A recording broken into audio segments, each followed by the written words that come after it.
So, this is what I refer to as one of my hippy dippy lectures. And that's that all the technical stuff, like how to figure out valuations, how to go to market, things like that, those are all recipes. They tend to be a little too algorithmic for my taste. But there are lots of small uh, inside things that actually have just as large impact on entrepreneurship and actually separates the winners from the losers. And so, what this topic is about, something that is inside all of you. But the problem is entrepreneurship tries to squeeze it out of you. And I'm talking about inner wisdom. Now, what is inner wisdom? And this is, you have experience, you have intelligence, and you have reason. You not only can make good judgments, but you can make those judgments. And so the question becomes, do you use your inner wisdom? That you will make good judgments if you learn to trust yourself. And so what it comes down to is, as an entrepreneur, you're going to be challenged to forego it. That people will tell you not to think about it, not to regard it. And not only that, you'll do it to yourself. And that's that you'll want certain things, that you won't start listening to reason. Because one thing I've often said about entrepreneurship is a love affair. I mean, it's unlike any other kind of work experience. And so it's your baby, it's your spouse. I mean, it consumes your life. And so in order to get around this, when your voice speaks to you, listen to it. In the same way you listen to all your people, listen to yourself. And so an example of looking at um, listening to your inner wisdom is pivoting. And so what is pivoting? Well, pivoting is when you make a course correction. The problem is today they keep saying, oh, if you run into trouble, pivot, pivot, pivot. Well, you can basically just keep pivoting yourself out of success. But there are certain things that you need to pay attention to about pivoting. And one is you don't pivot until you learn new information. But there's something in there that you've learned that makes you make that choice. The thing about pivoting is there's a very, very high chance that you're going to end up doing it. And the reason why is nothing turns out to be the way that you thought it was going to be. But that's a good thing, because when you find that pivot, it's like hitting oil, and you get excited, you get reinvigorated. So in terms of pivoting, of going one place to another, there has to be a catalyst to make that change. This is what your voice should be looking for. And not only that, but the simplest way of looking at pivoting is just economic and opportunity, but it could be more things. It could be a change to your strategy, it could be a change to your marketing, or it could be a change to your product development. And these are things that you look at that might tell you that, hey, maybe we should be looking at other things to do. Pivots aren't stochastic, meaning that stochastic means that it's what happens is not dependent on anything else. It just happens. And that's the thing. A pivot comes from a point you're at. So don't make pivots for the wrong reasons, like you're panicking or something like that, or political purposes. Maintain your discipline. If you are in the process of learning something, finish it all out. The experiments, too often, and engineers do this too, and that's why there are a lot of bad engineers running around out there. And that's that they start to try something. It's like, oh, the first one didn't work, and give up. No, you have to do the entire thing. The whole point of this was learning. And remember that you're part of a team. When something's going on, include other people, get other opinions, get feedback. And the reason why is just simply cognitive capacity. These problems are bigger than just for your head. So you need to get lots of heads and eyeballs looking at a problem. Now this is a video. Unfortunately, I can't play it for copyright reasons, but you can look at the link and go to YouTube. The revolution is dead. And so what it talks about is rock and roll, and it's a clip from one of my all-time favorite movies, Almost Famous. So you can pause right here and then come right back.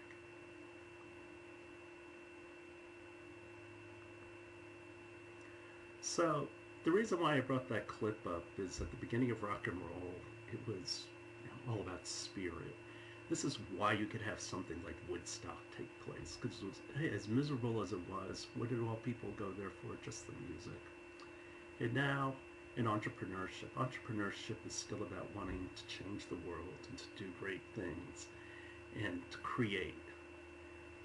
And now it's all about making $1 billion. I mean, does Uber really change our lives? Not really. And so the thing is the greed of Silicon Valley ruining entrepreneurship. Uh, the thing I'm always challenging is Silicon Valley comes up with a tenet, and then all of a sudden everybody jumps on board of it, and then the pendulum swings one way. Like, for example, the pendulum was too much about competition and within your organization who's the best, and now it's swung the other direction where, oh, it's okay to fail and all this kind of stuff. And now it's gotten too squishy. And so the pendulum will swing back the other way, and then eventually you reach the middle and the optimal point. Here's another clip that talks about how to view things and how easily you can be seduced by what Dr. Cho calls the cult of cool. And I'll be here when you get back.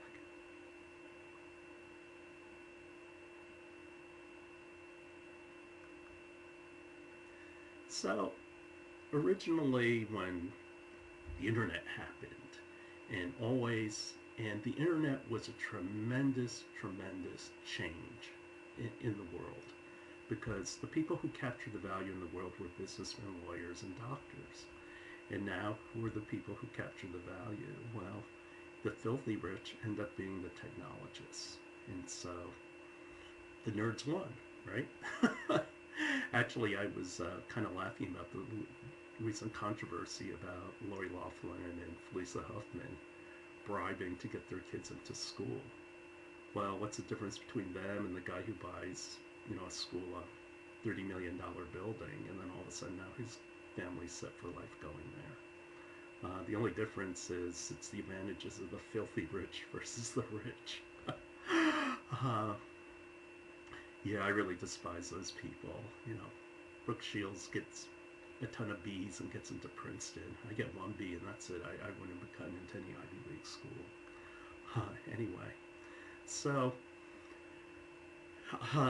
entrepreneurship deviates into other ways, and one is a story, very sad story, but actually when I saw the documentary, and it's on Netflix, I greatly recommend you watch it, about the Fire Festival.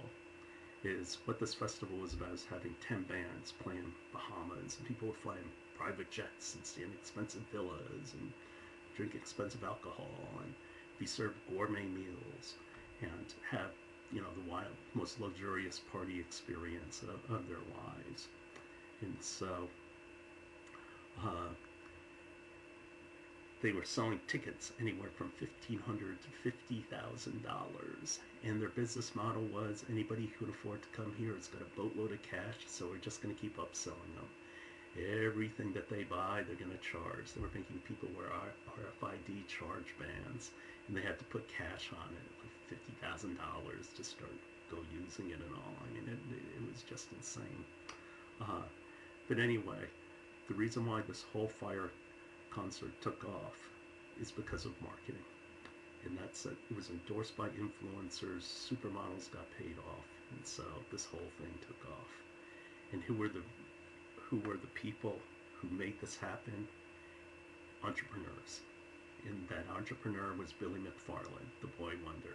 Guy in his 20s, very charismatic, very savvy, had put on other productions before, and so everybody was laying a big bet. If anybody can pull this off, it's him. Not only that, but he got credibility. He got credibility because he knew Ja Rule. I don't know who he is. I'm sorry, I go back to Marvin Gaye. But anyway, he gave him, being a rapper, he gave him credibility that he had connections to the music industry and he could pull this off. And so he was bright, he was the visionary, and everybody jumped on board. Everybody was willing to lay down bets on him. So the story of this concert is that They used 250 micro-influencers, like supermodels, the Kardashians. Now, of course, you have to pay these people off, but the microbloggers, they told them for every 4 sales that they got, they would receive a free accommodations, a free, villa to come to the concert, and they would take care of them. They didn't have a facility for this concert. They were talking about how they were going to use an island that used to be owned by Pablo Escobar, and that was all BS. And so they had to go out and try to find an island, and this island had no electricity, no water. This portion of the island they wanted to use, and yet they were offering villas and jets and everything else. So they tried to build a city, and they hired 200 workers, and they were making all these promises. They sold over 1,400 tickets. They only had a capacity of 400. This is starting to become like springtime for Hitler. And the thing is, the influencers and everybody else, they were saying, well, maybe we should start cutting the people who can't pay. And they said, no, we can't do that, because the moment you start cutting these influencers, guess what? They're going to tell all the people they've influenced, this is a fraud. So what did they try to do? They tried to get, instead of scheduling villas, they tried to rent local houses through Airbnb. The problem is when did they schedule their concert? On the busiest tourist day of the year on this island in the Bahamas. It was called the Regatta. So you would sit there and say, shouldn't somebody have looked at dates before we did this? You would think. And so in order to do this, what do? You need speed. This conference is coming up, so you start burning cash like there's no tomorrow. And so when you look at this, the organization started having, not only did they have growth problems of not knowing how to like set up a city and do all of this, but they didn't have the cash to cover it. And so the CEO, Billy, went out there and, like a lot of CEOs, he's a magician fundraiser. He just keeps coming back with more and more cash until they're 25 million into it, and they're still not done. And so the crux of all this is Mark Weinstein was a consultant. He was one of the leaders of this. The thing is, he was stuck because 70% of his payment was on the day the concert was being held. So if he walked away, he walks away with very little. And so he even admitted he got so caught up in this vision that he realized that he wasn't listening to his inner vision. And something inside him was warning him that something was wrong. And yet he wouldn't listen to it. And this is very, very common in startups. And I'll tell you the rest of this sad story in the next video.